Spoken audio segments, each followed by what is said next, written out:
Ouvimos a palavra de Deus, como sempre ela nos inspira, nos anima, e hoje nós partimos do Evangelho de Marcos com a cena muito,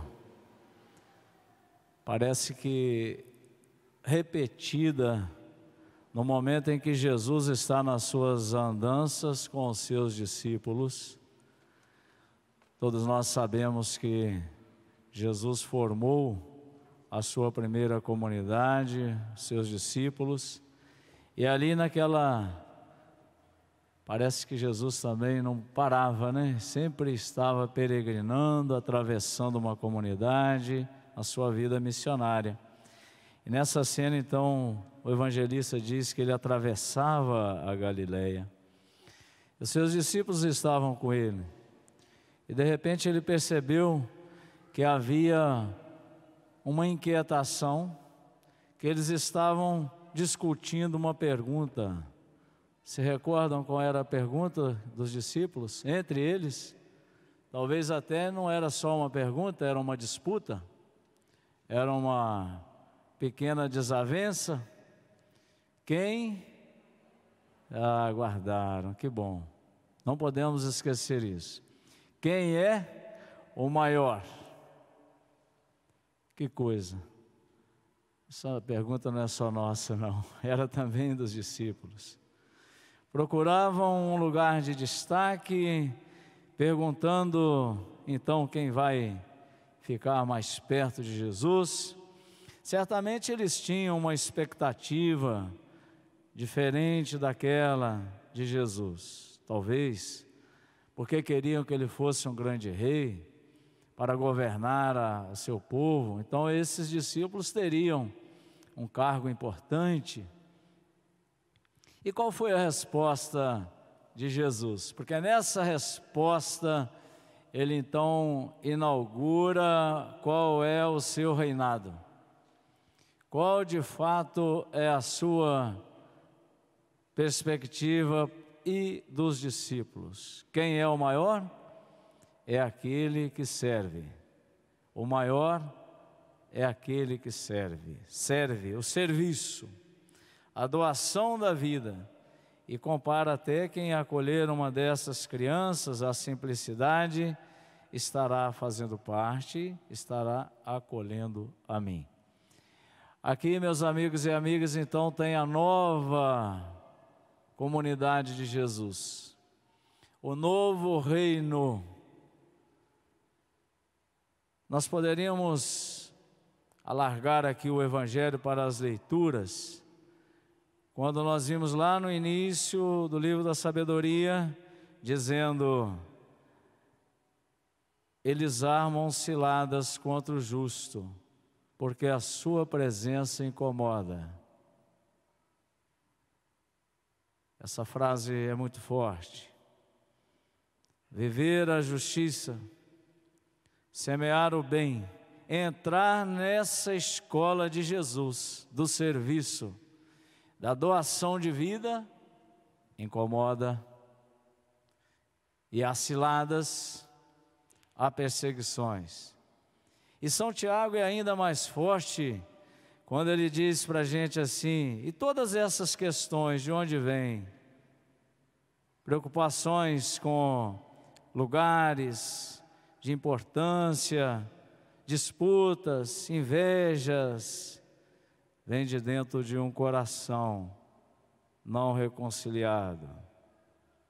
Porque a sabedoria que vem do alto é antes de tudo pura, pacífica, modesta, conciliadora, cheia de misericórdia e de bons frutos. Oh meu Deus, como que nós então precisamos de ser encharcados em nosso tempo atual por estas verdades da palavra de Deus. Hoje, aqui nessa reunião, nesta celebração, nesta Santa Missa, de modo especial acolhendo a todas as comunidades com seus carismas diferentes, comunidades de vida, Eu gostaria de traduzir tudo isso aqui para o nosso tempo atual e para a gente pensar um pouquinho lá no interior da sua comunidade, como encarnar essa palavra, como vivê-la como nosso horizonte mais limpo.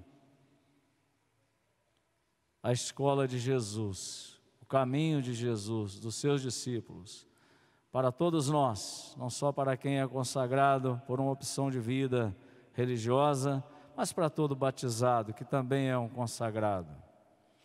Primeiro, do ponto de vista pessoal, nosso, coração nosso, de cada um, nós temos que sempre fazer essa experiência do cuidado, porque é dele que vem as invejas, as vaidades, e quando a gente coloca isso como meta, aparece a violência, a disputa, preconceito. Veja no cenário das relações sociais, quanta confusão. Aí não há diálogo. Mas se nós entramos na perspectiva do reino de Deus inaugurado por Jesus, que nos pede, maior é aquele que serve, aí aparece outro mundo, muito mais bonito, que é o mundo da comunhão, da amizade, do estarmos bem uns com os outros, sem comparações, porque cada um é cada um, tem seus valores, suas sombras, suas luzes. Nós entramos numa outra mística, numa outra perspectiva de vida. Mas isso não é fácil, porque aquela perguntinha dos discípulos, ela sempre nos acompanha. Alguém já me disse que até o túmulo estaremos buscando essas vaidades. Por isso que é um caminho de combate, combate diário.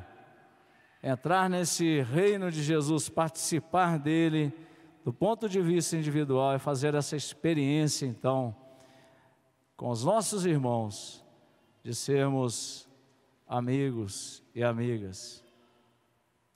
Uma boa referência de leitura é a Fratelli Tutti, todos os irmãos do Papa Francisco. Vocês podem se debruçar bastante sobre esse documento, porque ele é muito importante para os nossos dias. Veja um outro ponto de vista das nossas relações sociais, da nossa sociedade. Toda vez que se impõe em nós essa disputa de quem é o maior, acontece o que está acontecendo. Injustiça social, milhões e milhões de pessoas sem ter o mínimo de amparo na vida, enquanto pouquíssimos detêm sobre si a maioria das riquezas desse planeta. Essa coisa é tão absurda que hoje a gente, na simplicidade do trabalho, na luta cotidiana, se pega o tempo todo naquela sensação de que nós estamos servindo a um grande dragão que a gente nem conhece. E quando que vai chegar essa vida digna para todos? Se 1% da sociedade mundial detém absolutamente a maioria das riquezas, e a esse 1% que nós servimos, quando vai chegar essa paz social?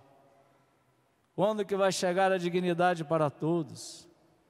Se nós entramos na escola de Jesus, não tem outro caminho senão da justiça, porque o reino de Deus é vida para todos e vida em abundância. Não é qualquer vida, de qualquer jeito. O Senhor nos promete, quem entra nesse reino é para experimentar a vida em abundância.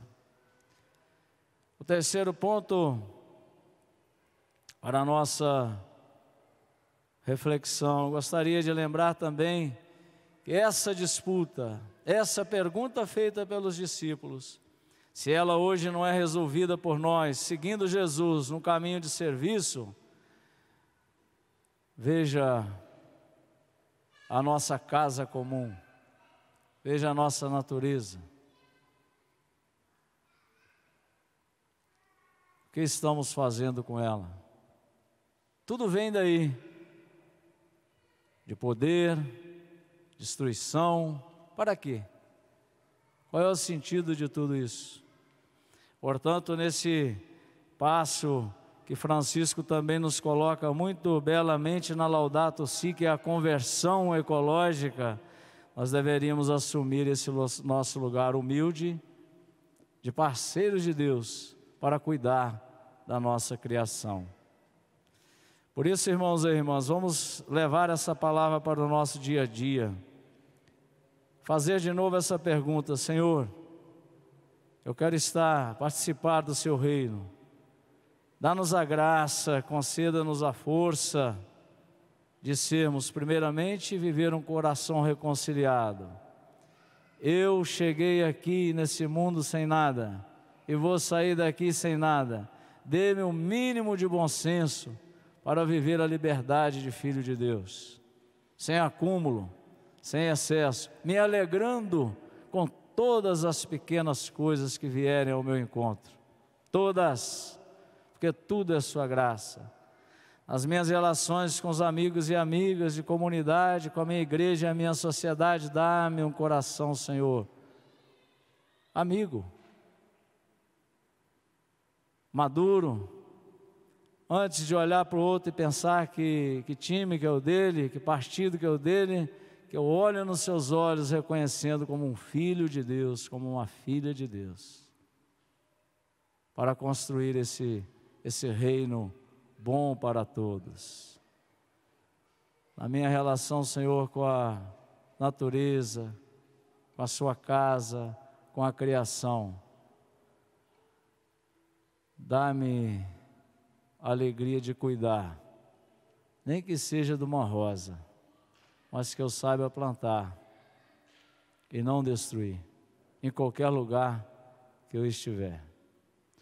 Que Nossa Senhora, Mãe da Piedade, nossa padroeira, nos acompanhe, ela a primeira discípula que seguiu e viveu tudo isso que a palavra nos traz, e que certamente não fazia parte dessa comunidade dos discípulos, de disputa, porque foi um coração transparente pela graça de Deus. Nos ajude hoje e sempre. Amém.